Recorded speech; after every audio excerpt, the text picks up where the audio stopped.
dokaz da za ovih 11 meseci nismo odustali od prvobitne ideje da grad spustimo na reku i ovo jeste deo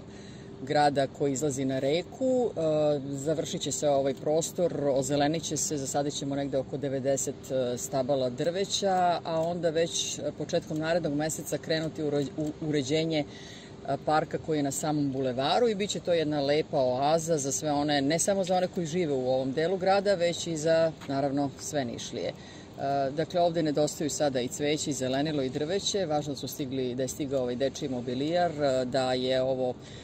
igralište takođe uređeno i da je čitav prostor, dakle, od mosta do toplane, da će biti jedna lepa zelena oaza i sa tim trendom nastavljamo ne samo na obali Nišave, već ćemo narednih meseci, pa i narednih godina, naravno, oplemenjivati sve postojeće parkove, saditi novo drveće, stavljati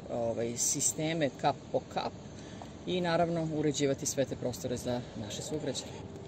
Već početkom narednog meseca bit ćemo ovako svi zajedno na terenu da vidimo kako će izgledati taj prostor. Ja sam imala prilike da zajedno sa gradskim urbanistom vidim koji je to odnos zelenila, staza, da će tu biti i javna česma. Dakle, svi sadržaji koji nedostaju, odnosno koji su neophodni za jedan park. I mislim da će naši sugrađani biti zadovoljni. Tako da je ovaj park iza, znači ovde pored Nišave, i ovaj budući park koji će biti ispred na bulevaru, kao što je najavljeno, bit će jedno veliko osveženje za ovaj kraj, a i za ceo grad Niš. Takođe mogu da najavim da je u planu jedna organizacija javnog konkursa za uređenje obale Nišave koji će obuhvatiti veliki deo Nišave i sagledati sve moguće zelene površine u okviru zone oko Nišave, što će biti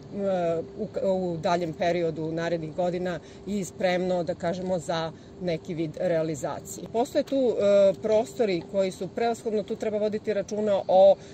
imovini, odnosno tu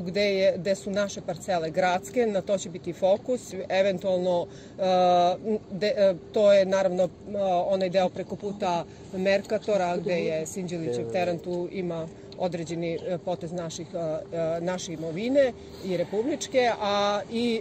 naravno i ostalih, sada da kažemo, i nevidljivih prostora ovde oko Nišave